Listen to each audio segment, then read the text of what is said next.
Assalamualaikum warahmatullahi wabarakatuh untuk teman-teman semuanya, untuk sedulurku semuanya, untuk teman-teman subscriber semuanya ya. Ketemu lagi bersama saya ya. Kita tetap dalam pembahasan suatu perhitungan ya teman-teman. Melanjutkan video-video sebelumnya ya. Karena ini yang saya bilang seperti kemarin ya. Ini berurutan ya teman-teman ya. Ini berurutan dan saya teruskan sampai dengan perhitungan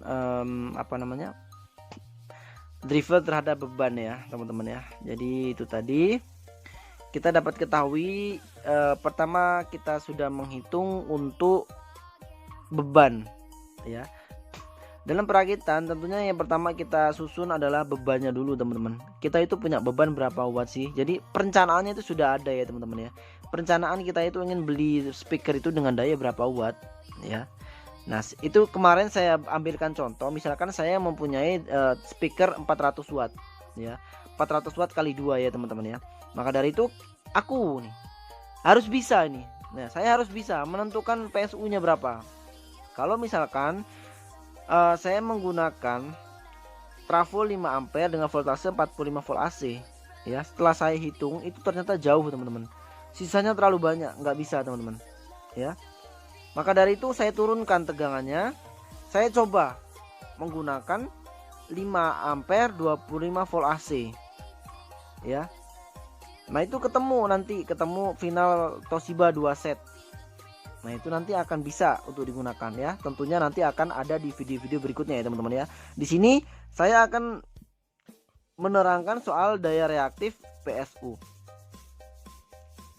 Jadi untuk yang saya bilang tadi nanti akan saya bahas ya teman-teman, tentunya nggak di video kali ini ya, tentunya di video berikutnya sesuai dengan keperuntukannya nanti. Oke. Yang pertama sudah kita hitung untuk beban, ketemu 50 VA untuk bebannya ya. Setelah itu kita harus bisa menentukan PSU-nya. Nah, setelah saya hitung itu pantas untuk digunakan 5 ampere 25 volt AC ya. Di videonya sudah saya buatkan. Setelah itu masih daya aktif atau watt 312,5 watt ya. Itu masih daya aktif. Nah, tentunya kalau misalkan masih sebutan daya aktif, kita harus ketahui daya reaktifnya itu berapa teman-teman ya. Sering saya ibaratkan daya aktif itu seperti ada ya, umumnya itu ember, anggap aja ya, itu daya aktif loh ember itu. Nah setelah itu untuk kita mengetahui daya reaktif atau muatan listriknya, isi ember itu tadi ya, ini yang akan kita bahas teman-teman ya. Jadi berurutan, beban sudah kita ketahui berapa. Setelah itu kita bisa hitung-hitung menyimpulkan, oh ternyata menggunakan 5 ampere 25 volt AC itu lebih baik, lebih pas dibandingkan voltase di atas 25 volt AC. Karena apa? Karena kita menyesuaikan beban. Beban hanya 50 VA. Ya, kalau misalkan dapat dari mana 50 VA, bisa lihat video sebelumnya ya teman-teman ya. Bisa lihat video sebelumnya, itu sudah dijelaskan. Oke, next. Selanjutnya yang akan kita bahas yaitu untuk mengetahui daya reaktif atau muatan listrik dari daya PSU yaitu 312,5 ya. Paham ya teman-teman ya, dengan rumus ya, Q sama dengan P dikali cos Pi.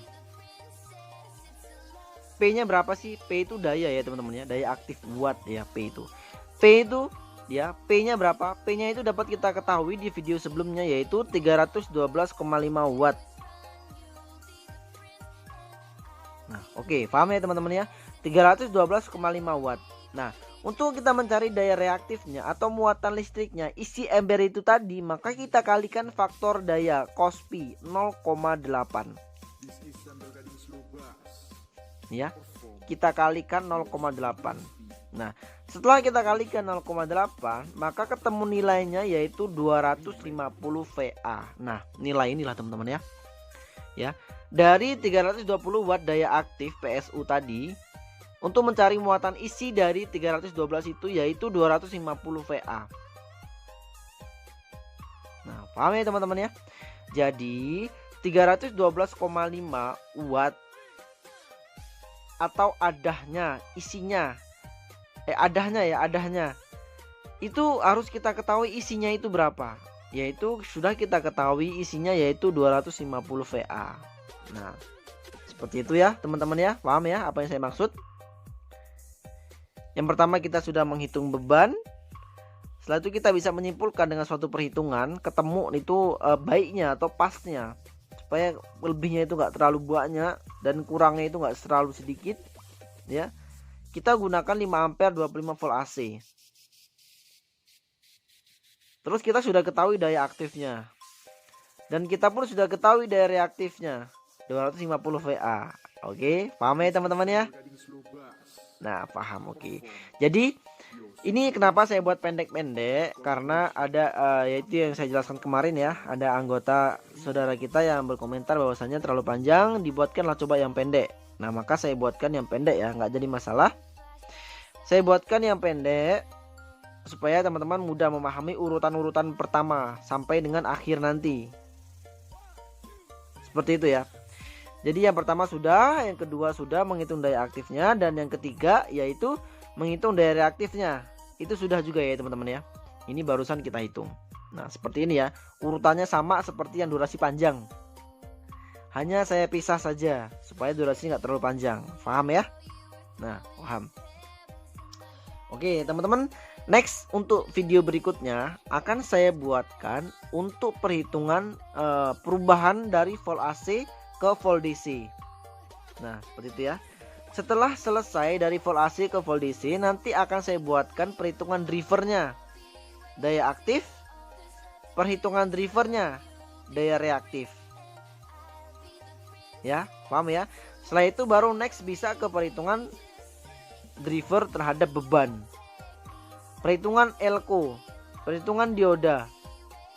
Nah, seperti itu ya. Paham lah, sangat mudah sekali kok untuk dipahami ya. Jadi itu teman-teman ya, sudah mungkin itu aja ya, sudah jelas ya insya Allah ya. Kalau misalkan memang nanti ada yang belum jelas, bisa dipertanyakan saja di kolom komentar. Insya Allah akan saya balas, insya Allah akan saya respon ya teman-teman ya. Akan saya balas dan saya respon semampu saya, sepemahaman saya ya. Oke teman-teman semuanya, mungkin ada yang baru gabung ya, yang baru simak-simak video ini, monggo silakan dibantu agar di subscribe ya, tombol loncengnya dihidupkan, tujuannya supaya teman-teman nanti kalau misalkan saya mengupload video baru, teman-teman adalah orang yang pertama yang melihat, seperti itu ya. Oke, jadi jangan lupa di subscribe, di like ya, tujuannya agar video ini menjadi video yang paling atas. Jadi nanti teman-teman kalau misalkan ingin belajar itu mudah untuk mencari video-video ini ya. Jangan lupa juga dikomentari kalau misalkan memang ada suatu pertanyaan yang perlu dipertanyakan. Jangan lupa di share kalau memang ini bermanfaat. Oke teman-teman, mungkin itu aja yang saya dapat sampaikan untuk teman-teman semuanya. Semoga dapat diterapkan, bermanfaat, dan tentunya menjadi suatu kebaikan untuk saya pribadi ya. Oke, wabillahi taufik wal hidayah. Wassalamualaikum warahmatullahi wabarakatuh.